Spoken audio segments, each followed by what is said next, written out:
طيب اسمع للاخر عشان الحوار ده تبع بس يخص بيني وبيني دار حوار.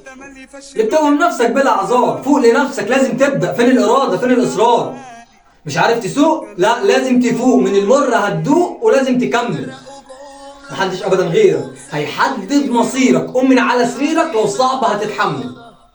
خد اول خطوه في الطريق ومهما الصعب عليك يضيق، اسعى وعلى ربك توكل. ولو فشلت قوم من تاني، حط بس قصادك حلمك، لازم توصل مهما تعاني. ولو فشلت فانت كسبت، انك جربت واتعلمت. النجاح طريقه طويل صعب بس مش مستحيل. هدفك هو هدفه، واللي بيسعى للوصول طبيعي اكيد هيوصل. ابدا فعل وبطل قول. اوعى من المخاطره تخاف، ركز بس على الاهداف. الطريق مليان وزحمه، لازم وسطهم تكون متشاف. لازم تتعب لاجل تلاقي. اوعى تفكر زي الباقي، اوعى تفكر يوم ترتاح. افرض على نفسك النجاح، اجري باقصى سرعه عليك. واوعى كلامهم يوم يلهيك. سابق وحاول تعدي الكل وياك حد يجي يعديك.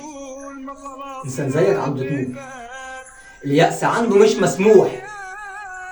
ركز بس على الاحلام واوعى تبص غير لقدام.